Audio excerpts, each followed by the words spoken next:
What is up, guys? I'm KBHD here with your first look at the most anticipated phone of 2019 so far from Samsung, and turns out it's actually three phones. There is the Samsung Galaxy S10, the Galaxy S10 Plus, and the Galaxy S10e. So three new phones, each of them familiar in many ways as a Samsung phone, but each of them also has their differences. So first off here, I'm going to focus on the two main ones, I'd say the flagships, the Galaxy S10 and the Galaxy S10 Plus. And right off the bat, they do look pretty good. I mean, I never thought Samsung phones were ugly at all, but these look quite nice. We kind of saw this coming from the renders. So first off, the new stuff for the Galaxy S10, there are three main improvements and then a lot of small ones. But the main ones are the display, the fingerprint sensor, and the cameras. So the new display, it's simple, you can see it. It's got a 6.1 inch display for the S10 and a 6.4 inch display in the S10 Plus. And they continue the tradition of Samsung having literally the best displays in any phone for a couple years running now. And it continues to get even better. So you have a 90+% screen to body ratio now, and it's still a super high resolution with a 19:9 tall aspect ratio, but it's now also HDR10 Plus certified. And they've changed the name a little bit. They're calling it a next level Infinity display, but still it goes right up to the very edges. And you have, of course, your camera cutout right there in the top right corner, like we've seen in all the leaks. It is a laser cut hole in the AMOLED panel to precisely cut this hole for just the camera to come through and nothing else. And it's a single 10 megapixel selfie camera for the Galaxy S10, plus an additional depth sensor next to it for the dual cutout in the S10 Plus. So no ultra wide selfie camera, sadly. But yeah, I guess now seeing that cutout in person here instead of just in a leak or a render, it doesn't really shock me anymore. Like, we've seen this design start to come up. We saw it in that one Honor phone, but it was on the left-hand side. This time it's on the right. It seems like Samsung's cutout is maybe just a little bit smaller than Honor's. It's not too distracting. It pushes the battery and the signal indicators over from the right edge. And of course, Samsung will cleverly include a bunch of wallpapers that slightly darken the top right-hand corner to make the hole punch less jarring. And they also draw this fancy animation around the cutout when you switch to the front-facing camera. So I guess they're kind of embracing it. So there it is. Samsung can now say they've technically never done a notch, I guess. All right, so number two. The number two main new thing is the new fingerprint sensor. Galaxy S10 has officially moved to the ultrasonic under-the-glass fingerprint reader, which is pretty dope. So you see the word ultrasonic in there, and that's not just a name they're just making up. That actually means something as far as the technology's use for you and I. So we've had under-the-glass fingerprint sensors in phones before, namely in phones like the OnePlus 6T, but they've mostly been optical fingerprint sensors, shining a light on your finger to actually read your fingerprint.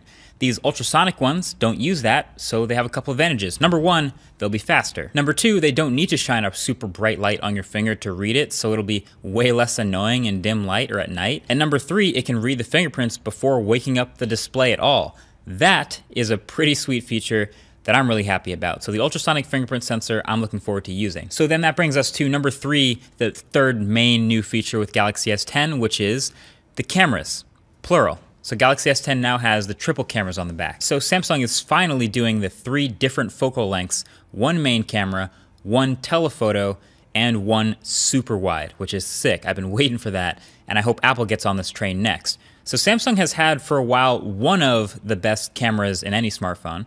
So fingers crossed this continued improvement in image quality and color science keeps going. We'll find out all these things in the full review, so definitely make sure you subscribe to see that when it comes out. But the new cameras on the back are already welcome. The main camera is a 12 megapixel sensor, dual aperture f1.5 or 2.4 with OIS. Then the telephoto is also f2.4 and has OIS. And the ultra wide, it doesn't have OIS, but you'll hardly need it at 123 degrees anyway. And it opens up to f2.2. I, for one, hope everyone adopts some sort of ultra wide camera. I personally love the look. And then in software like Apple and Huawei and LG have done, you can sort of seamlessly zoom between the cameras and it'll switch automatically which camera you're on depending on how far you're zoomed in. It also keeps the intelligent camera modes with the improved scene recognition and all of that. Honestly, it's looking like a winning package in the camera department, but of course we have to test that all to find out. Matter of fact, make sure you're following me on Twitter and also Instagram to see those sample photos of this when I start to get it, because from the day that this video gets uploaded and posted, I'm already going to start posting sample photos, so you can see those. So that's it for the main changes, but of course, since it's Samsung, they've thrown in a ton of other little stuff because that's their style and it's good stuff. So first of all, the batteries are significantly bigger. Galaxy S10 is now a 3400 milliamp hour battery, and Galaxy S10 Plus is now a 4100 milliamp hour battery, so that's nice.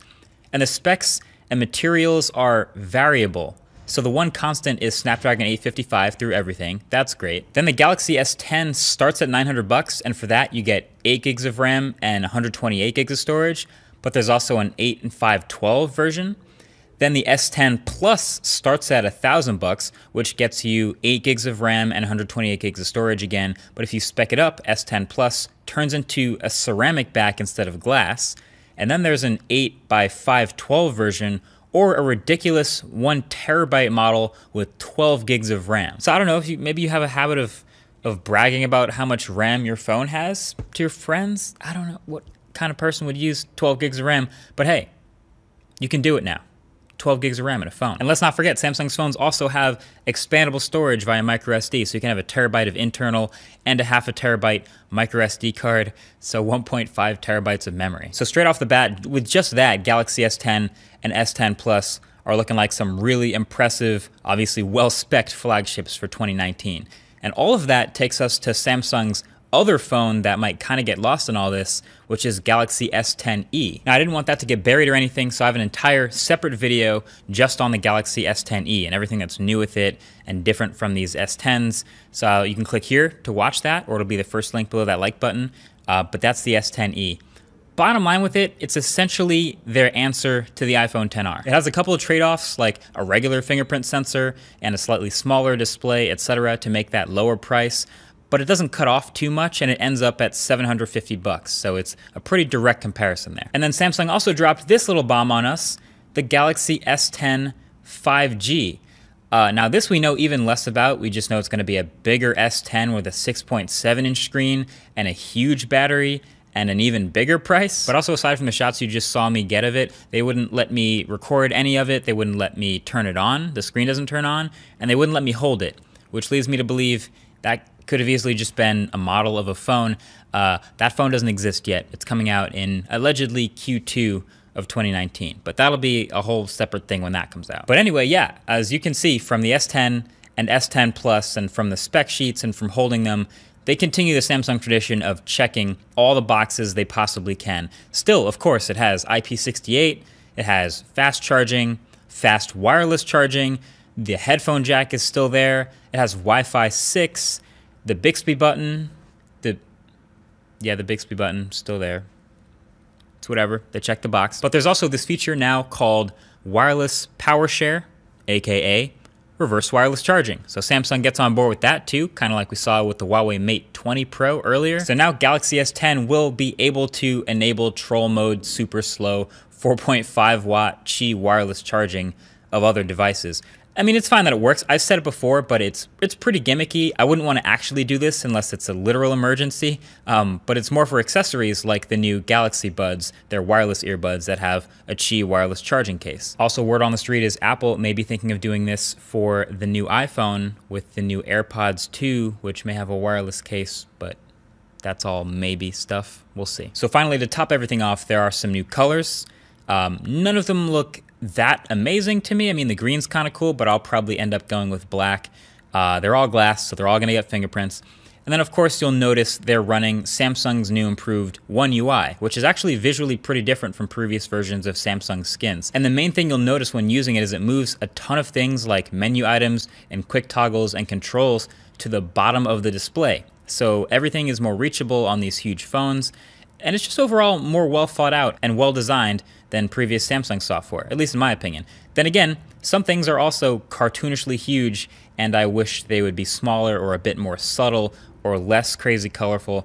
I don't know, I'm working on my thoughts on it, but so far it's looking pretty solid. But from my time with the hands-on, that's pretty much it. Honestly, I was impressed. I mean, I like the way the phones look and feel in the hands, so for my $900 or $1,000, I think I'm pretty into it. Of course, the full review will be the tell-all, but what do you think? Is this enough to actually get you to change your mind? Also, this video is brought to you by the newest round of MKBHD apparel. This hoodie is in the latest drop. It is live on the site right now, and it is legitimately the softest hoodie I've ever worn. Like, that's not even a joke in my lifetime. This is the softest one, so pretty big fan. Link is below. Anyway, that is it. That's S10 and S10 Plus. Link to the S10e video is below, but feel free to share this video with anyone who'd be curious about Samsung's new 10th generation flagships. Until the next one, thanks for watching. Catch you guys later.